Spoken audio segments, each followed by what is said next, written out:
My name's Stephenjohn Holgate, and I'm going to read my short story, Delroy and the Boys.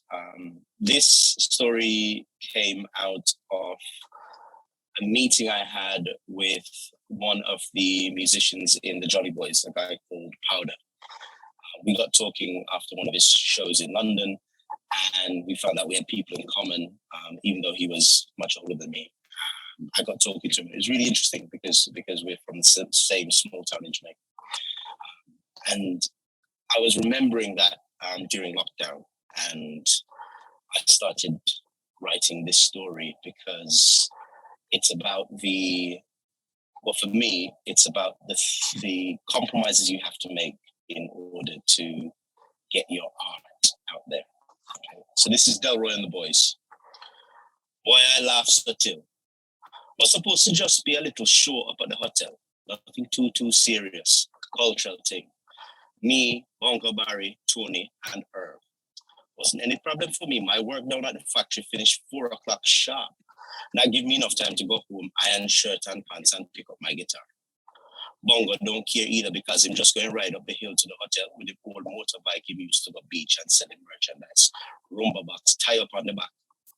Earl dependable as long as you say the word rum.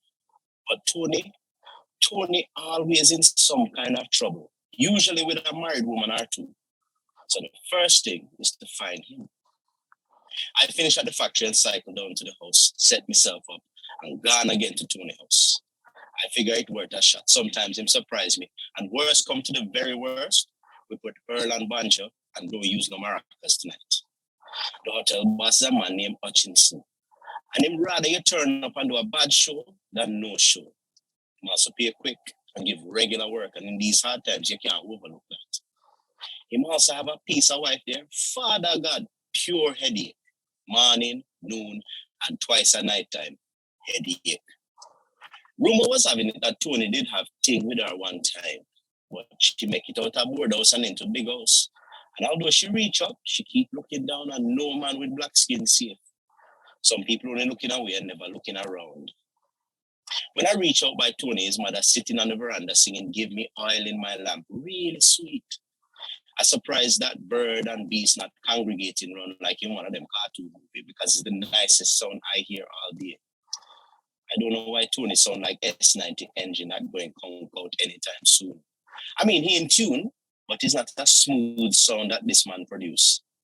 After I listened for a while, I said, Miss Joy, Tony about that worthless, good for nothing jankro, that disappointment, him up at the hotel, or at least that him tell me. That boy bring more crosses into my life than I think I can bear. And him never think about his mother yet. When I dead, is then him going to start worry about me. And then it's too late. Too late. I know she ready to carry on with full force. So I make my excuses and tell her that I'm meeting Tony up at the hotel. When Miss Joy realized that Tony telling the truth, she looked even more upset. Like she was getting ready for a real fight, and now she's going to have to find something to vex with him about. I don't stay to find out. And I tear up the hill so we can have a quick tune-up and practice before we're out in front of the tourists. Just because them don't know the difference between Calypso and Mentor don't mean they don't deserve the real thing. The hotel, if you never see it yet, is one of those old estate-style houses with a few cottages dotted about the place. You wouldn't believe this bit was never a plantation unless you realize it's a little bit too close to the sea and there's not that much good farmland around it. These people not trying to get to nothing too real or the same. Them looking for a little escape. Them escaping here and a whole bunch of Jamaicans looking to escape there. On the private road leading up to the hotel, they have a little hut with a lonely guard that sit there. If you come late at night, the guy there usually catching a quick sleep, but as it's early, him looking wide awake and bored. One look at me in bright print shirt and him know that we are part of the cultural show tonight. But passing for coming and dancing a little fashion show, some idiot limbo and machine. One look at me in bright print shirt and him know that we are part of the cultural show tonight. But passing for coming and dancing, a little fashion show, some idiot doing limbo and mashing up his joints and us playing little music. Once in a while, they have a little reggae thing as well, and Bongo usually try to get paid twice by playing rumba box for us and then drums for whoever playing after. That don't usually work. And more time, you only get a pay for the night. When I reach round to the bar room where everything taking place, I see Tony and Earl lean up against one of the pillars, looking into the main area, and Tony smiling big, big. So I lean up my bicycle by the coconut tree and go over to them. When I look in, it's a troop of dancers doing something that I think is supposed to be coming up. Black, wool, and green costumes, women with their hair tied up and hands holding up their skirt. But they look bored, really bored. And I can see why.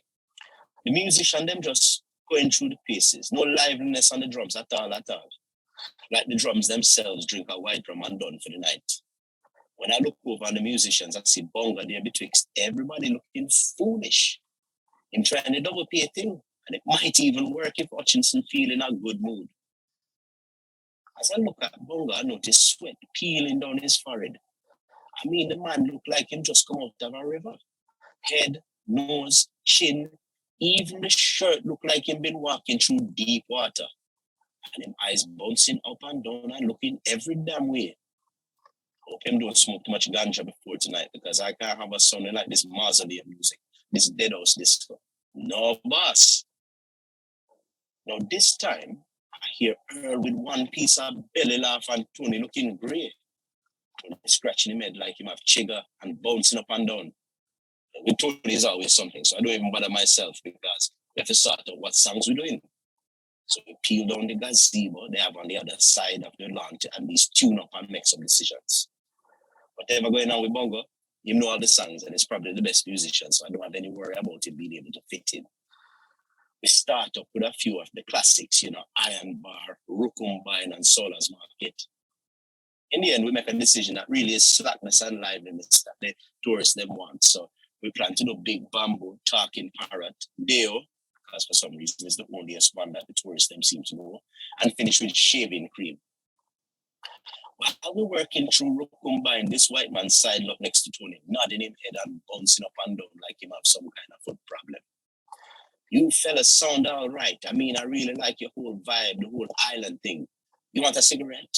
I really, really like the sound and all, Reminds me of my honeymoon.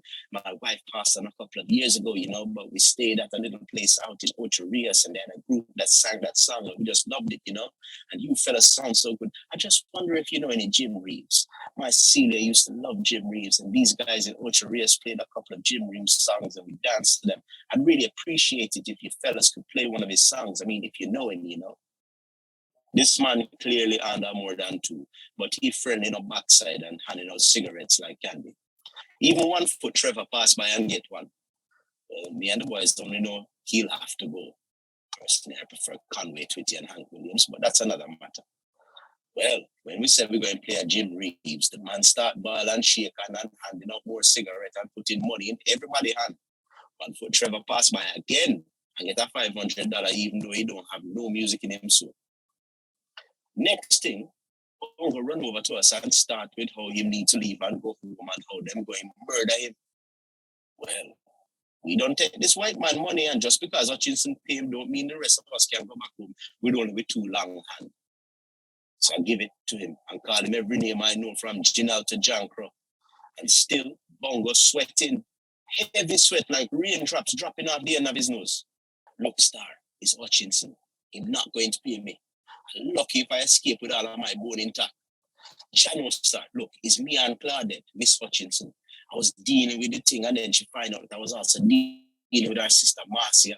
So she take it upon herself to talk with Marcia. And who should she catch with Marcia but Hutchinson? So then she go say it's all right because she don't give him bun with me and Tony. So now I'm ready to deal with the 2 away. Girl just skinning teeth the whole time. Now the whole are we in one quandary. Me and Tony need the money. Plus, we don't get paid for the Jim Reeves song, so we have to go on. Finally, Earl finished the drink of rum. He'd been holding the entire time and said, I go handle this, but all I know who me. Laughing like a jackass, he wandered off towards the main reception. Now, Bongo still looking nervous and Tony smiling, but smiling like it's not really any kind of happiness in feeling. I let them finish the warm-up and we go and wait for the fashion show to done. I can't even enjoy the girls in their dresses because of these 2 foo-foo friends of mine. So I look over at the table that Hutchinson sitting at, and I'm glad he's not me vexed with. Hutchinson is a big, big man. And he used to do little wrestling or something when he was at school in America. That foolish wrestling that you see on the TV, the one that looked like you could really murder a man with. Sure, him have that sort of softness that come from being one of those high collar business running Jamaicans that never have to worry about when a light or water going to get locked off. But that is just a soft layer over a hard object. Rumor was having it that one of the reasons him come by the hotel was that him did go sailing with the business partner, and when him come back, it's just him one on the boat. I don't know, but it's so the story go. Hutchinson sitting there looking like he want broke something up, and next to him, Claudette pursing up her lips and smoking a cigarette and looking like she having a great time. Clapping loud when the models walk by and completely ignoring the time bomb she's sitting next to. Girl come back and push money in everybody's pocket. Was Vivette controlling the payment tonight, and she owed me a favor, so we get cash up front. When show done, I not staying around for no after party and entertainment. Straight home.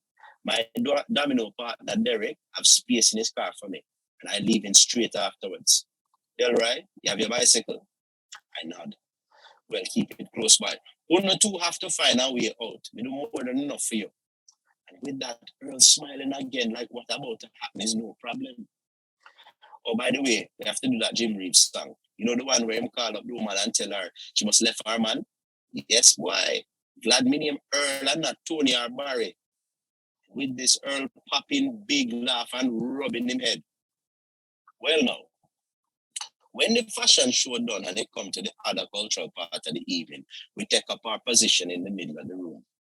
Bongo have the rumba box and sitting on it. Me with the guitar softly in my hands. Tony with banjo squeeze up in him hands and Earl smiling under him felt that with two yellow maracas in him hands. Good evening, ladies and gentlemen. Earl start with his sweet tourist voice. We are here to give you a little mento. Mento is the ancestor of reggae. Some people don't know that it's different to calypso, but that's all right. We're going to give you the realness now. 1, 2, 3. So we start with Deo because that have a nice feel and the tourists then will feel safe singing about banana and rum drinking. Tony looking a little nervous on the banjo, but he covering it well. And it don't seem to seize up him hands. Bongo still sweating like hell, and I worry we're going to wash her with the amount of perspiration falling off his head. Then I take a peep at Hutchinson. Backside, the man look like he ready to murder everybody in the place. Claudette next to him smiling and clapping as we launch into Big Bam. And I start to wonder if we really make the right choice with the songs or if we're making things worse in the long run. People in the audience laughing along to how the big bamboo stand up straight and tall and how it pleases one and all. But Hutchinson not looking too pleased. Hutchinson look like when you pass one of them bad dog and them wonder whether or not to rush you and bite up your foot or how bull look before them charge. So now I get really frightened because I can't afford to be no innocent bystander in whatever going to happen. I start to look at my bicycle by the coconut tree. All right, who's singing the Jim Reeves song? Earl asked. I know for damn sure I am not singing anything like that. I'm just looking at my bicycle and thinking about how quick I can ride home. Coward man keeps safe bone, and I like my bone them. They can't sing that one, Bongo said. And I really start to wonder about the state of this man's brains. Bad enough that him turn Joe grind with Hutchinson's wife, but now him going to sing about it. I was just about to raise my objections when Bongo starts singing about sweet lips and phone. Him hands slapping the rumba box. And Tony joined him prompt on the banjo. But now I don't have no choice but to strum the guitar and keep the rhythm going. I take another peep over to the boss table and see him changing color. 2 minutes ago, him was just another brown man. Now I swear the man turned devil red. Claudette stop smiling now. Which even worse because she looking at Bongo like the man is only singing to her. And the truth is Bongo sound like a real crooner. But that not helping the situation. If they catch you with a next man woman, you can't stand up in front of everybody and sing about how him have to go. I start sweating now. So if you look up on stage, there's only one person keeping them cool. Earl smiling and shaking maracas and working the crowd still. Everybody else looks serious or sweating. And I wonder how the hell we're going to get out of here without problems. I know what Hutchinson is like. Him is a man that look at what him do and judge whether it was the right decision long after everything mash up and done. All right, I whisper to us. We do the talking parrot and straight into shaving cream. When we singing, as we come to the last verse, I want you to stop playing bongo and take the rumba box out that way and point towards the opposite side of the concourse. Tony, you go out the same way but keep playing. Before the last chorus, you can stop playing as well, Delroy. Go to your bicycle and take off down the hill. I'm going to get these tourists to sing along with me and the maracas, and I'm going over to Hutchinson to talk to him about some things. That should cover enough time for all the rest of them. He don't have no problem with me, and everybody don't get paid. All of you owe me a rum. I don't owe nobody a ras. But before I can raise my objections and take off with the talking parrot song, Earl singing sweet, sweet about how he nearly lose his life in Spanish Town because a talking parrot revealed his relationship with a married man. I mean, we really should have changed up the playlist when the problems make themselves known. My eyes catch the American we talked to earlier, and he's smiling and crying and giving me thumbs up. So at least one person leaving tonight in a good place. Next thing I know, Earl singing shaving cream, and I know I have to pay attention and can't just let the fingers follow while my mind is in other places. The crowd really getting into it and them laughing and clapping. Them wouldn't believe that this is not a real traditional song and it's actually American. From they hear the Jamaican accent, them don't know which way is up and what comes as truth. Some people easily distracted like that.